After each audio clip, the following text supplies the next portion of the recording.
Rumors of his return have been trickling out. Steve Kerr says he's put together a few really good workouts in a row. He's expected to do some scrimmaging with members of Golden State's staff today, 3-on-3 stuff. Here's Brian Windhorst with the latest on this.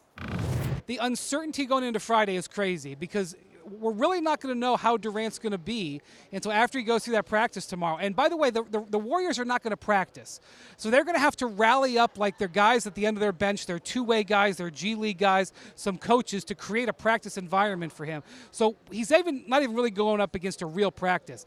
So then you got to see how he bounces back from that. Then you got to see how Klay's hamstring is. Can he run around? Can he run the 3 miles he normally does on Friday? Okay, so here's this tweet from ESPN senior NBA writer Mark Spears. When asked about playing in Game 4, injured Warriors forward Kevin Durant told The Undefeated, "I will know more in the morning." Of course, that happened last night. How close, RJ, does it sound to you like Kevin Durant's ready to return?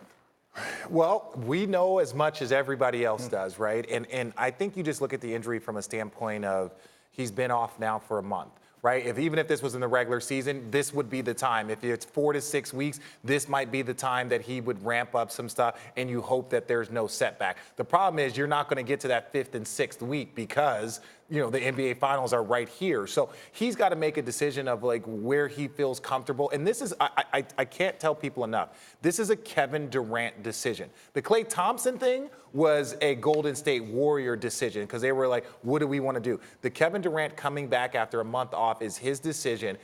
Paired with the Warriors, if he comes out and says, I'm ready to go, he'll be playing. If he says, I still need more time, he's not. Can we just stop this whole scenario about he has to get a practice in first against G League players who aren't really going to guard him anyway?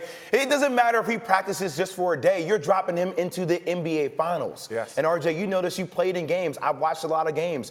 The level of competition is such in rarefied air of the Finals is different than you going through essentially a walkthrough against some G League players who aren't going to really compete that hard against you anyway because they're worried about hurting you. Yeah, but there's also that conversation that if Kevin Durant's at 70% and there's no risk of further injury, he's still better than most of the players in the NBA. And so you just need something. This is the NBA championship. You don't get these opportunities. Doesn't matter if you're the Golden State Warriors or not. You don't get these opportunities very often. So is that something with Kevin Durant maybe at 70%, maybe a little more, who knows, knocking off the rust? Is that enough? Does he provide enough of a boost for them? Okay, we're going to say this in a purely hypothetical way.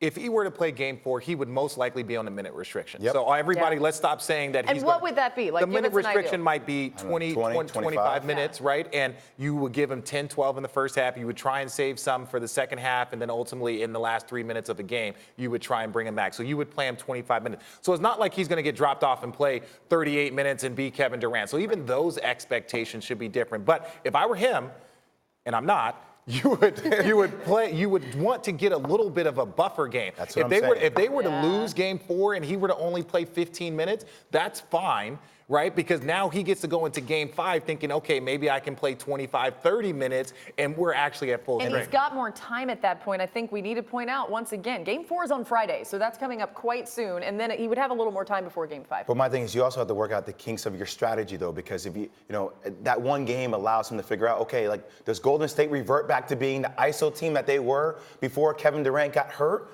Or is Kevin Durant adjusting his game to fit into how they're playing in more that ball movement spacing with Klay potentially coming back? Okay, I want to ask you a little different angle about Durant. It feels like suddenly he's in a very different position with the Warriors, doesn't it? I can't remember a time where Kevin Durant was seen as the savior, but right now he is. It kind of reminds me of what my wife used to say to me, like, I want you to want to do this. I think this is the first time I think for Kevin, exactly, where it's like, he's always been a luxury for the Golden State Warriors, and I've heard their fans say this all the time, but we won before Kevin Durant. I heard Draymond Green said that, right? This is actually the first time that they actually need Kevin Durant. Yeah. You need Kevin Durant. And I think for Kevin, this could change the tone of his free agency as well. It's the first time he gets a chance to play the savior for an organization. If he comes back in this scenario, 3-4 games, and they win, it's going to be a different way that you look at him. I don't think he leaves Golden State if he does that. No, and think about this. We're going to just, in a much smaller scale, let's look at Boogie Cousins. First game, just okay. played a couple of minutes, no big deal. Second game, had an impact, Yep. right? That first game is just to drop you off. Now there's probably some fatigue factor coming in. You know, he hadn't played much basketball, so in game 3 he wasn't a factor, and that's not, I truly believe that's not his fault. But ultimately, you saw the difference between one little game and just getting some minutes, and all of a sudden he was a big impact there in the second game. So, yeah. You know, you want to give Kevin Durant one little buffer game before you expect him to actually contribute and dominate like he has been. Hard to get a buffer game right in the middle of the NBA Finals.